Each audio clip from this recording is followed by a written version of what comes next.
Raka hari ini, Senin 24 April 2023. Lahir baru. Bacaan diambil dari Yohanes 3 ayat 1-8. Rema diambil dari Yohanes 3 ayat 5. Jawab Yesus, "Aku berkata kepadamu, sesungguhnya jika seorang tidak dilahirkan dari air dan roh, ia tidak dapat masuk ke dalam kerajaan Allah."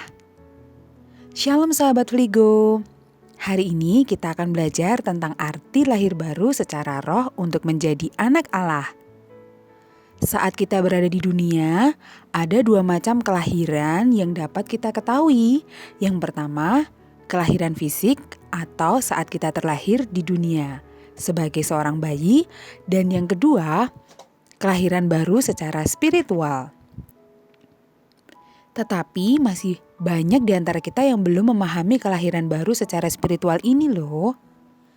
Kelahiran baru secara spiritual adalah kelahiran yang dikerjakan oleh Roh Kudus dan memberikan kehidupan baru kepada orang-orang berdosa. Karena semua orang telah berbuat dosa dan yang telah kehilangan kemuliaan Allah, ada di Roma 3 ayat 23. Dari ayat ini kita bisa mengetahui bahwa manusia yang terpisah dengan Allah akan mati secara rohani. Maka dari itu, ia perlu dilahirkan kembali. Kelahiran baru bukan hanya sekedar perubahan, melainkan juga menjadi suatu ciptaan baru. Jadi, siapa yang ada di dalam Kristus, ia adalah ciptaan baru. Yang lama sudah berlalu, sesungguhnya yang baru sudah datang. Ada di 2 Korintus 5 ayat 17. Pada ayat bacaan yang kita baca yang menceritakan seorang Farisi yang bernama Nikodemus yang bertanya kepada Tuhan Yesus tentang bagaimana yang dimaksud dengan lahir baru. Lalu Tuhan Yesus berkata, lahir baru adalah dengan percaya dan menerima Tuhan Yesus sebagai juru selamat baginya. Hanya dengan iman yang percaya, kita dapat menerima kasih karunia Allah melalui Roh Kudus.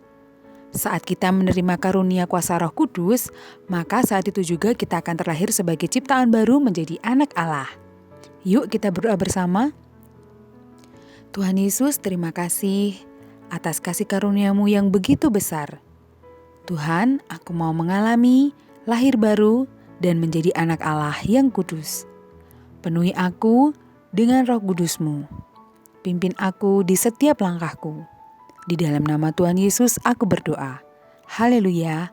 Amin. Bacaan Alkitab setahun diambil dari Yesaya pasal 24.